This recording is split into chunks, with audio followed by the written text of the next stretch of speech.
Tim, just give your thoughts on the matchup and kind of what you're expecting to see. Well, I'm super excited about it. I think a lot of Gator fans have been looking forward to this weekend for a long time, probably hoping that we were coming with a slightly different record, but I think it's awesome. The brands of this weekend, the excitement, Texas coming to town, it's an exciting atmosphere. I hope that the Swamp is truly a place that, Gators only get out alive, so that would be special. Who knows what the weather's going to be like, but I'm really looking forward to this game. And I think that Florida has,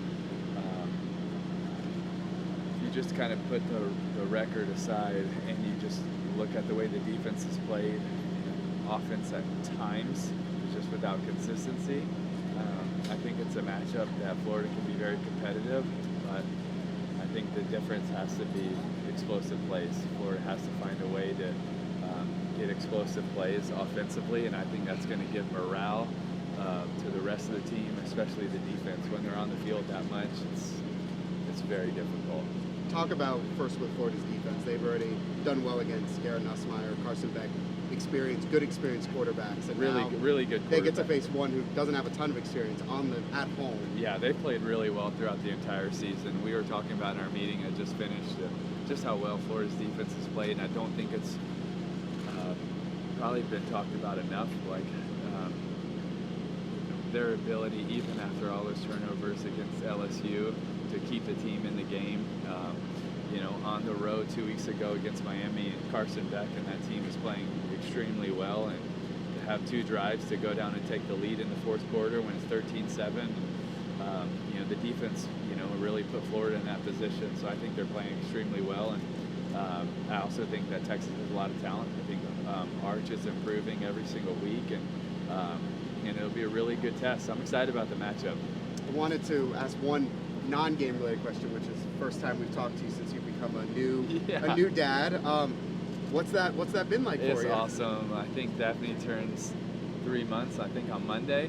Maybe I got that right. So it's just the best. It really is. It's such a blessing. I can't wait till she gets to experience her first game in the Swamp.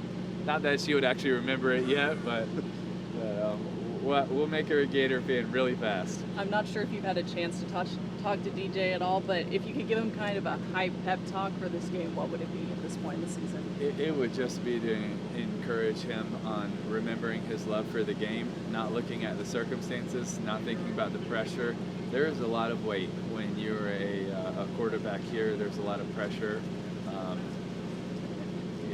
It's easy to hear the noise from the outside, and I think one of the best ways to combat that is to remember your love for the school, for the fans, your teammates and coaches, and really to be able to embrace that and have a love of the game and remember and play for that. Because if not, the noise can be so loud and crippling. And I think at our best times here, we were playing free and playing fast and remembering that. And at my worst times here, it was trying to carry the weight too much. Just, I guess, relating to DJ, what is the biggest thing? Obviously, your sophomore season, we know what happened. Comparing it between maybe what you were able to do that season and kind of what DJ is, and just how you said just playing more free, but just how can it change these last playing with a lot of confidence? And I think that's not just him. I think it's offensive line, receivers, staff, scheme, and DJ all together, finding more ways to push the ball downfield, get momentum. It is really hard in this league if you're trying to go 10, 12, 14 plays. I don't know that any school can do that really well. You got to get explosive plays. You got to play with momentum. Then you got to carry that momentum from drive to drive. And it just feels like it's been behind the 8 ball most of the year.